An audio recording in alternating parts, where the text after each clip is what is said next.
Di tengah hiruk-pikuk transisi kekuasaan nasional, dua nama tiba-tiba muncul dalam sorotan besar, Hasto Kristianto dan Tom Lembong. Tapi kali ini, bukan soal jabatan, melainkan pengampunan dari negara. Ya, amnesti dan abolisi. Dua istilah yang terdengar asing, tapi dampaknya sangat besar. Apa yang sebenarnya terjadi?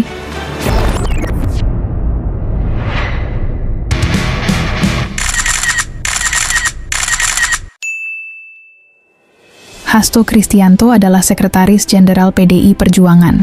Ia dikenal loyalis Megawati dan sosok penting dalam pemenangan Jokowi selama 2 periode.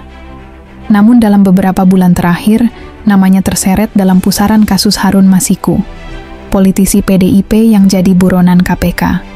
Pada 25 Juli 2025, Hasto resmi divonis 3,5 tahun penjara oleh Majelis Hakim Pengadilan Tipikor Jakarta karena terbukti menerima suap terkait pergantian antar waktu, PAW Harun Masiku.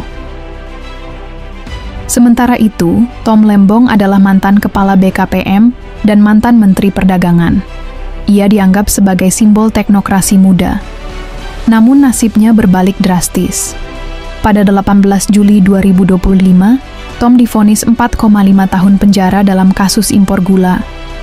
Meski ia menegaskan tak memiliki mens rea atau niat jahat, Majelis Hakim menilai bahwa kebijakan impor yang ia ambil lebih mengutamakan ekonomi kapitalis, bukan demokrasi ekonomi yang diamanatkan Pancasila.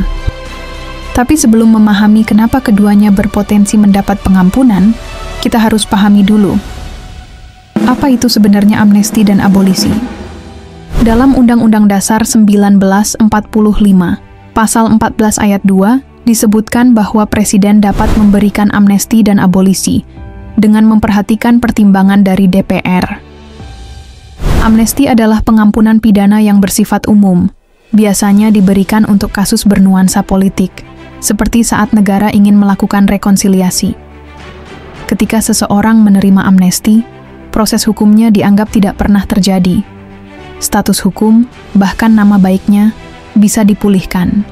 Sementara itu, abolisi adalah pembatalan proses hukum terhadap individu, bahkan sebelum pengadilan memutuskan. Presiden bisa menghentikan seluruh proses hukum karena alasan kepentingan nasional, misalnya untuk mencegah konflik politik atau menjaga stabilitas negara. Keduanya adalah hak prerogatif Presiden, tapi bukan tanpa batas. Keputusan itu tetap harus melalui pertimbangan DPR, dan seharusnya hanya digunakan dalam situasi luar biasa, bukan untuk menyelamatkan elit politik dari hukuman. Lalu, bagaimana latar belakang kasus keduanya hingga sampai pada titik ini? Mari kita lihat kronologi yang membawa mereka ke meja pengadilan.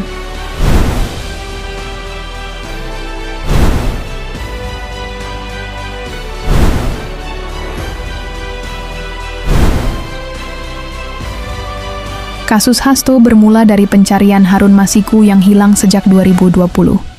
KPK menduga ada pihak-pihak yang membantu pelariannya. Hasto sempat diperiksa intensif, bahkan stafnya sempat ditahan.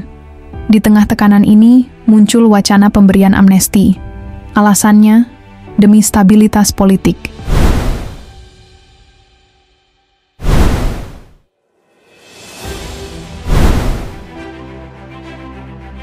Tom Lembong dilaporkan karena diduga mengeluarkan izin impor gula kristal mentah tanpa rekomendasi resmi dari Kementerian Perindustrian dan tanpa koordinasi antar kementerian.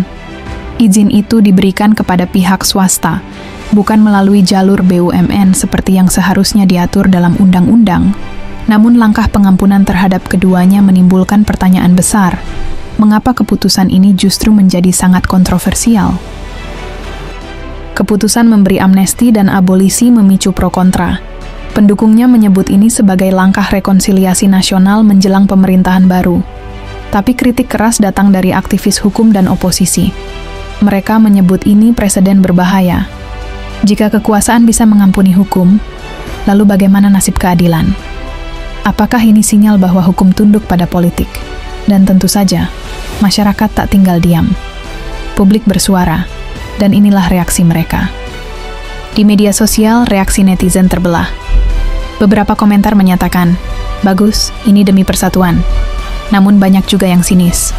Luar biasa, sekarang hukum bisa dinegosiasikan di ruang rapat. Tokoh-tokoh nasional seperti Mahfud MD, Rocky Gerung, hingga mantan Hakim MK ikut memberi pandangan. Ada yang menyebut langkah ini sah, tapi menyesalkan waktunya yang politis. Tapi secara hukum, sejauh mana sebenarnya kewenangan presiden dalam memberi amnesti dan abolisi? Mari kita lihat dari sisi konstitusi. Secara hukum, amnesti dan abolisi sah selama sesuai prosedur UUD 1945.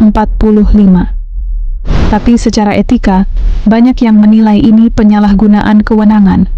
Apalagi jika digunakan untuk menyelamatkan sekutu politik, bandingkan dengan era sebelumnya. Pemberian amnesti biasanya untuk kasus besar seperti Aceh, Papua, atau aktivis mahasiswa, bukan kasus personal elit politik. Lalu kemana arah politik Indonesia setelah ini? Apakah ini sinyal bersatunya kekuatan lama dan baru? Atau justru awal dari kompromi besar-besaran yang disusun rapi di balik layar kekuasaan? Di tengah tarik-menarik kepentingan, rakyat tentu berharap hukum berdiri tegak, bukan dijadikan alat permainan. Namun sejarah politik Indonesia berkali-kali menunjukkan bahwa harapan dan kenyataan bisa berjalan di dua jalur yang berbeda. Lalu, akankah kali ini berbeda? Bagaimana menurut kamu? Apakah keputusan ini mencerminkan keadilan, atau hanya manuver politik belaka? Tulis pendapatmu di kolom komentar. Jangan lupa like, subscribe, dan aktifkan lonceng, agar tidak ketinggalan kisah-kisah penting dari balik layar politik Indonesia.